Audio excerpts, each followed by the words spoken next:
I'm gonna write you a permission slip for you and your partner to just do some bad poly. That's not a relationship, that's a hostage situation. Learn from my mistakes, because I've made so many.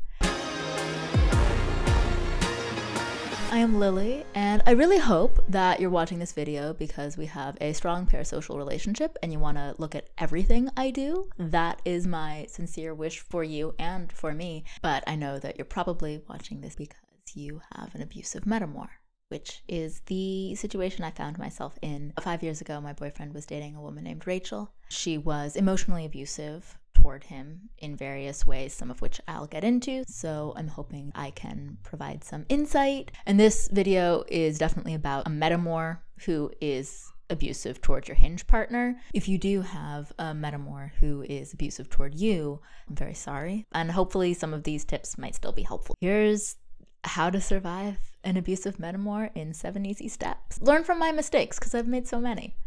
1, remember you can't control them. That means you can't control the metamour. I could not control Rachel. I could not make her treat our Hinge partner any differently. I also could not control him, which is great. I love situations that are outside of my control. My boyfriend was like, is that video gonna be funny at all? And I was like, I'll try to add like sound effects to give this all some pizzazz. It was very hard for me to see this situation in which he was suffering, that he was not ready to leave.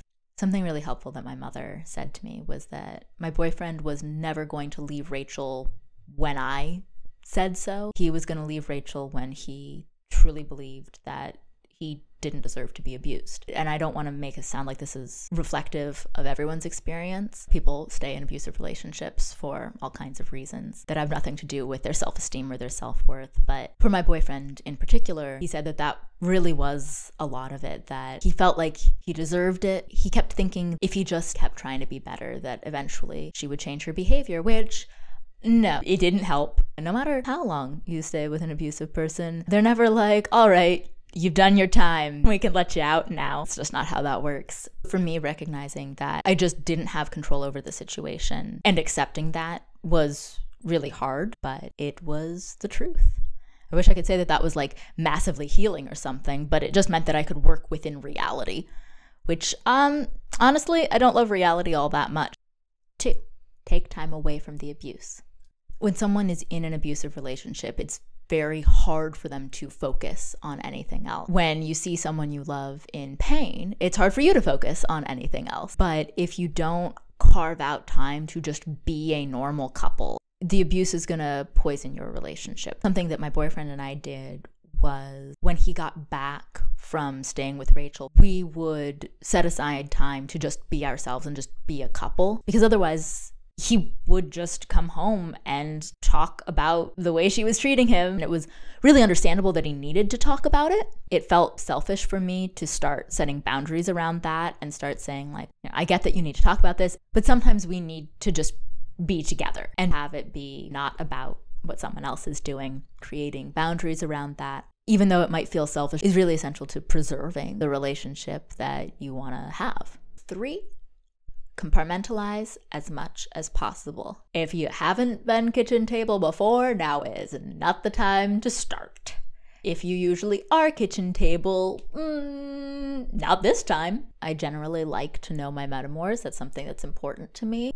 Nope. Don't do that. That was a bad idea. Let me mess up so you don't have to. It might be too late. They might already be in your life in various ways, but whatever level they're in your life, don't let them get any closer. Don't give them your Facebook, your phone number, your FetLife, your falafel recipe. Don't give them anything, because when you do give them something, they might use it to either harass you or use you as a way to control your Hinge partner. In my case, Rachel started texting me when my partner finally ended the relationship with her. That was not fun. Also, be very wary of metamours who love bomb. That's something that Rachel did, and I'm embarrassed to say I didn't notice it as a red flag at the time, but she was incredibly friendly to me, bonded over the fact that we have the same endocrine disorder, which is so stereotypically poly. It's like, oh my god, same chronic illness, besties. She would be like, meeting you has been so wonderful, it's exactly how I want my poly to work. And I'd had some negative experiences with other metamors in the past. Not that any of them were abusive or toxic, but they were mean or rude or flaky, or they just didn't like me. So it felt really good for me at first to be like, wow, this is a metamor who's really kind to me and seems to want to get to know me. And then I realized her getting to know me was a way to get better control over my boyfriend.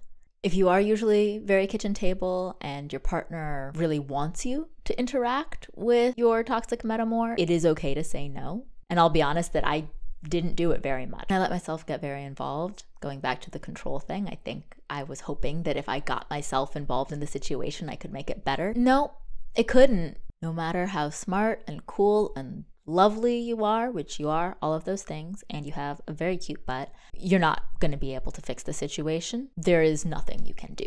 One of the things that I said to my boyfriend was, I can't watch you be abused. I knew that if she was texting him about how he's a terrible person and he ruined her life and he's the reason she's going to need therapy forever, he was not at a point where he was ready to not respond.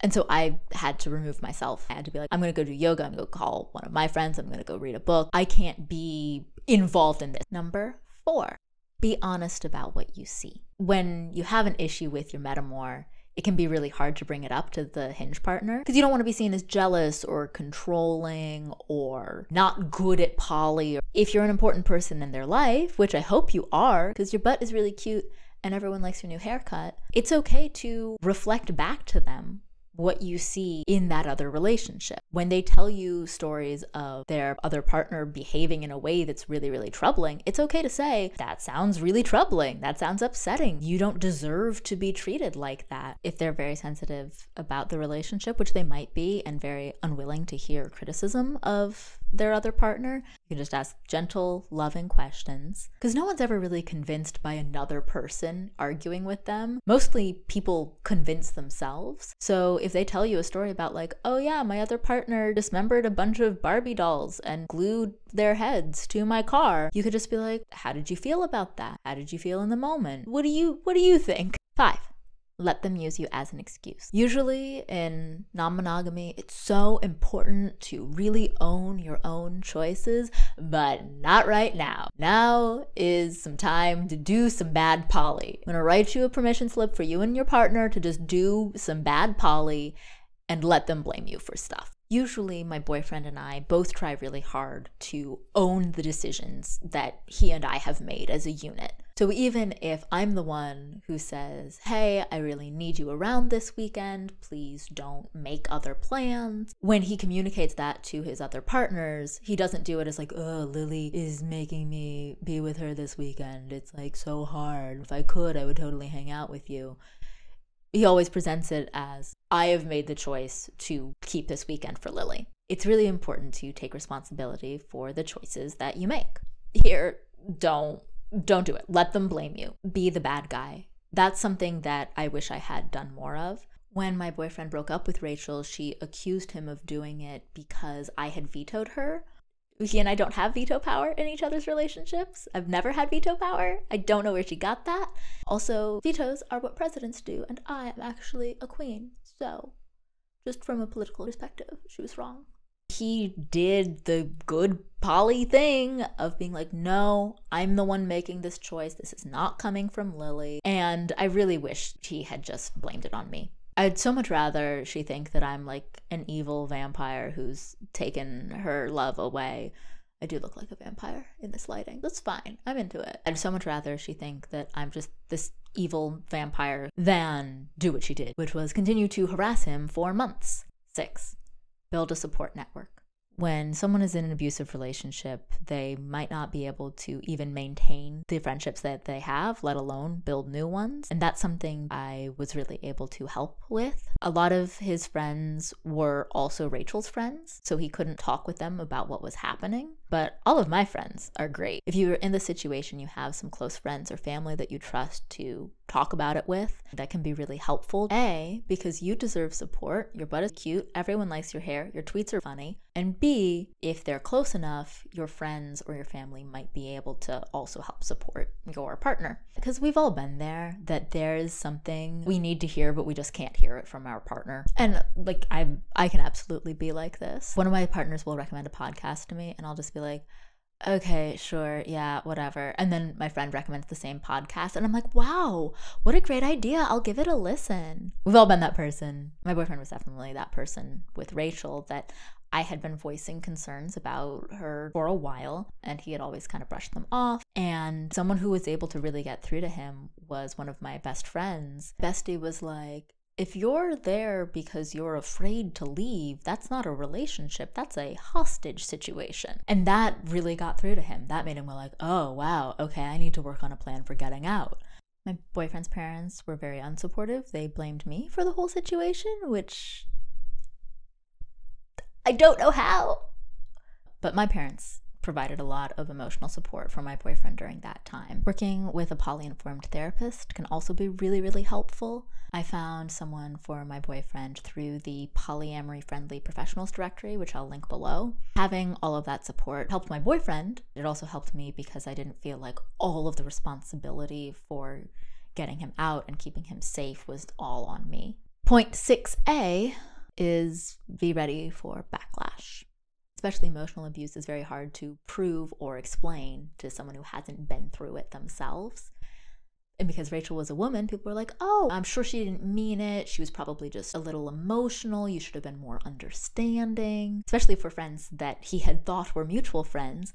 A lot of them took Rachel's side because they were like, oh, she's just so sweet and innocent and damaged. Really, you're the bad guy for upsetting her so much. And even for people who were sympathetic to him, a lot of them were like, well, it doesn't really sound like abuse. It just sounds like a bad relationship. And sometimes I would be the person to interject and be like, well, actually, if you say no to having sex with someone and they give you the silent treatment, that's pretty textbook emotional abuse. If the genders were reversed, you wouldn't have this question.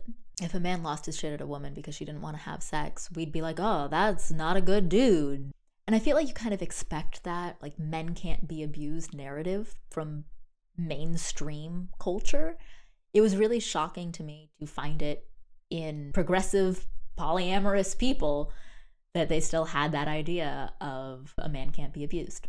In a sort of what goes around comes around kind of a moment, a lot of the people who at the time were siding with Rachel very publicly, sometimes months, sometimes years later, came back to my boyfriend and were like, oh my God, I was wrong. Because they had only ever previously seen Rachel as like innocent and delicate and needing a lot of care. And then something had happened in their relationship with Rachel where they had seen the other side of her and seen her lash out and be very verbally abusive with them. And they went, oh, maybe he wasn't making it up. I guess don't hold your breath, but sometimes these people do dig their own graves.